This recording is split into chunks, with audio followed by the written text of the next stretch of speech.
Shri Venkateswara gold తాకట్టులో ఉన్న మీ బంగారాన్ని విడిపించి కొనబడును. టీ మీడియా ప్రేక్షకులకు స్వాగతం, సుస్వాగతం.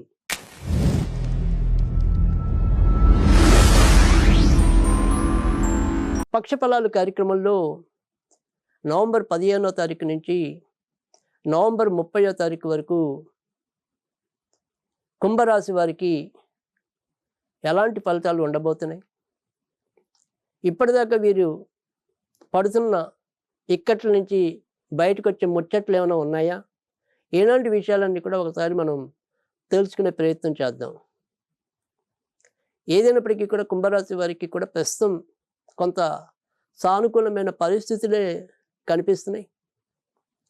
గత కొద్ది నెలలుగా మీరు ఎటువంటి అవస్థలు పడుతున్నారు, మరి ఎంత జాగ్రత్తగా ఉందామనుకున్నప్పటికీ కూడా లోపల ఎంత మదన పడుతున్నారు, ఎంత ఒత్తిడికి లోనవుతున్నారు, అది ఆ జీవాత్మకే తెలుసు. కానీ ఏదైతే ఇప్పుడు ఉన్న తాత్కాలిక గోచారం అనేది ఏదైతే ఉందో, ఆ గోచారంలో కొంతవరకు అనుకోని మంచి మార్పులు పొందడానికి ప్రస్తుతం మీ యొక్క రాశి వాళ్ళు కూడా ఉన్నారు. వృత్తి ఉద్యోగాల్లో ఏదైనా ఒక అభద్రత ఉంటే కనుక ఇప్పుడు భద్రత దిశగా మీ పైన సాగడానికి అవకాశం కనిపిస్తుంది. ఇప్పటిదాకా మనం రేపు ఎలా గడుస్తుందా అని ఒక రకమైన భయం ఆందోళనతో నిమిడి ఉంటే, ఏ అప్పుల వాడు మన కొంప చుట్టూ తిరిగి అల్లరి చేస్తాడు అని చెప్పి మీరు భయపడుతున్నట్టయితే, ఆ భయాల నుంచి కొంత బయటికి రాగలుగుతారు. ఏవైతే మీరు ఒక ముఖ్యమైన కార్యకలాపం కోసం మీ యొక్క ఆస్తుల్ని పణంగా పెట్టి విక్రయానికి పెట్టి విపణిలో పెడితే, వాటికి మరి ఏదైనప్పటికీ కూడా కనీసం కొనేవాడు ముందుకు రాక అవస్థ పడుతుంటే, ఆ బాధ నుంచి ఎంతో కొంత ఊరట పొందడానికి, దాన్ని ఏదైనా సరే ఇతరులు కొనుగోలు చేయడానికి కూడా ఈ పక్షంలో కొంత ఉపకరించే గోచారం మీ అంటుంది.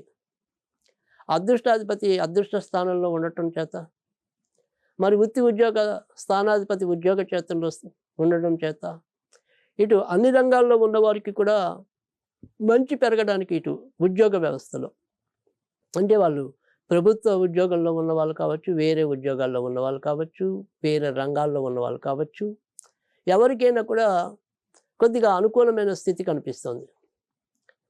వైద్య రంగంలో ఎవరైతే సర్జన్లుగా ఉన్నారో వారికి చాలా చక్కటి మంచి ఫలితాలు రాబోతున్నాయి.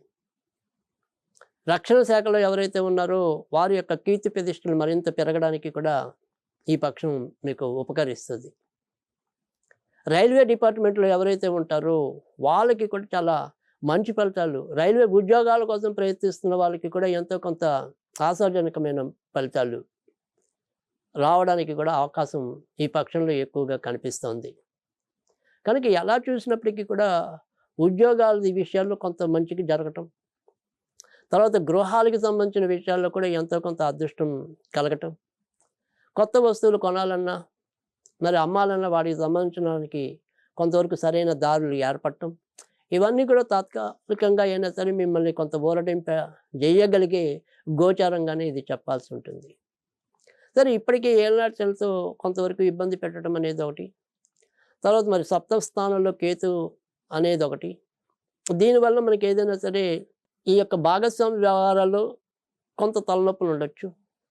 తర్వాత చీటికి మాటికి మరి జీవిత భాగస్వాముల్లో ఎవరికొకరికి ఏదో రకమైన ఇబ్బందులు వాటిల్లుతూ ఉండటం, సరే వ్యాపారాలు అయితే అక్కడ ఏదైనా సరే పొరపక్షాలు రావటం, లేదా ఆ వ్యాపారాలు సజావుగా నడవకపోవటం, ఈ మాత్రం ఇంకా కొన్నాళ్ళైతే అలానే మిమ్మల్ని చుట్టుమిట్టడానికైతే అవకాశం ఉంది. కానీ చాలా విషయాల్లో మాత్రం కొంత అదృష్టం మీ పక్షాన ఉండటం అనేది అయితే జరుగుతుంది. పిల్లల యొక్క ఆరోగ్య విషయంలో పక్షం కొంత జాగ్రత్తగా ఉండాలి. ముఖ్యంగా ప్రథమ సంతానం ఆరోగ్య విషయంలో కొంత జాగ్రత్త తీసుకోవాలి. కొత్తగా ఏదైనప్పటికీ కూడా పుణ్యక్షేత్రాలు దర్శించాలి అంటే కనుక, అంటే పుణ్యపరమైన ఆధ్యాత్మికపరమైన అంశాలు కూడా ఈ పక్షంలో కొంతవరకు ప్రభావం చూపనున్నాయి. నాన్నగారు ఆరోగ్య విషయంలో ముఖ్యంగా ఈ పక్షంలో మరి 22వ తారీఖు నుంచి చివరి వరకు ఉండే 8 రోజులు కూడా కొంత శ్రద్ధ వహించడం అనేది అవసరం. ఇక ఈ పక్షంలో మీరు ఎక్కువగా ఆంజనేయ స్వామికి సంబంధించిన పూజలు చేసుకోవటం అనేది ఉత్తమం. ఈ పక్షంలో మీకు 18వ తారీఖు, 17వ తారీఖు, 22వ తారీఖు, 23వ తారీఖు, 26వ తారీఖు ఉన్నంతలో మంచి జరగడానికి ఉంటుంది. ఇక మంగళవారం, బుధవారం, శుక్రవారం కొద్దిగా సానుకూలకంగా ఉండే రోజులుగా చెప్పాల్సి ఉంటుంది. ఇది ఈ వారం ఈ పక్షం కుంభరాశి ఫలితాలు.